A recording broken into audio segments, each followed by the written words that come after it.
रक्षा मंत्री राजनाथ सिंह ने विशाखापत्तनम में नौसेना डॉकयार्ड में आईएनएस संधायक के कमीशनिंग समारोह में भाग लिया। भारतीय नौसेना प्रमुख एडमिरल आर हरिकुमार भी कमीशनिंग समारोह कार्यक्रम में उपस्थित रहे। वहीं इस दौरान अपने संबोधन में रक्षा मंत्री ने अरब सागर में समुद्री डकैती के प्रयासों के खिलाफ भारतीय नौसेना की त्वरित कार्रवाई का समर्थन करते हुए कहा कि समुद्री डकैती और तस्करी में शामिल लोगों को किसी भी परिस्थिति में बर्दाश्त नहीं किया जाएगा। ये नए भारत की प्रतिज्ञा है। हमने हाल ही में 80 मछुआरों को बचाया है। ये हमारी भारतीय नौसेना की मंशा और शक्ति है। सुनिए रक्षा मंत्री का ये भाषण।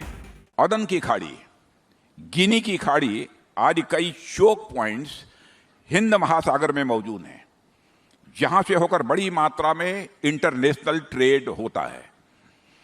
इन चोक पॉइंट्स पर अनेक खतरे भी स्वाभाविक रूप से बने रहते हैं।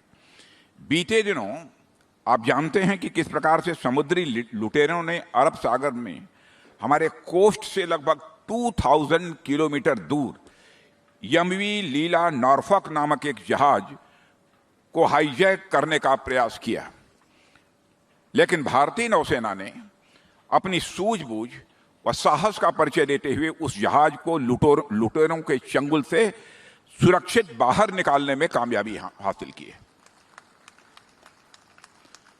अभी हाल ही में आईएनएस इंफाल की कमीशनिंग सेरेमनी थी।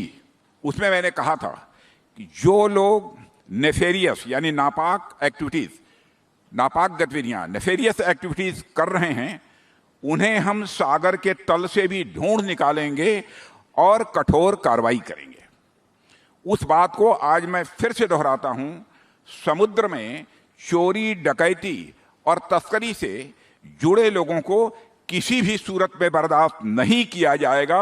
यह नए भारत का एक प्रण है। साथियों, ऐसे अनेक अवसर इंडियन ओशन यानी हिंद महासागर क्षेत्र में आते रहते हैं, जब हमारी नौसेना द्वारा सिर्फ भारतीय जहाजों की ही नहीं बल्कि विदेशी जहाजों की सुरक्षा का भी उदाहरण सामने आता है। एक तरह से यह हम सब के लिए बहुत ही गर्व का विषय है कि हिंद महासागर क्षेत्र में हमारी नौसेना की वजह से न सिर्फ सुरक्षित व्यापार यानी सिक्योर ट्रेड संभव हो पा रहा है, बल्कि इस पूरे रीजन में पीस एंड प्रॉस्पेरिटी को भी स्वाभाविक रूप से बढ़ावा मिल रहा है। ब्यूरो रिपोर्ट, इंडिया पब्लिक खबर। इसी के साथ इस खबर में बस इतना ही। देश और दुनिया की बाकी बड़ी और अहम खबरों के लिए सब्सक्राइब करें इंडिया पब्लिक खबर के YouTube चैनल को और बेल आइकन दबाना बिल्कुल ना भूलें।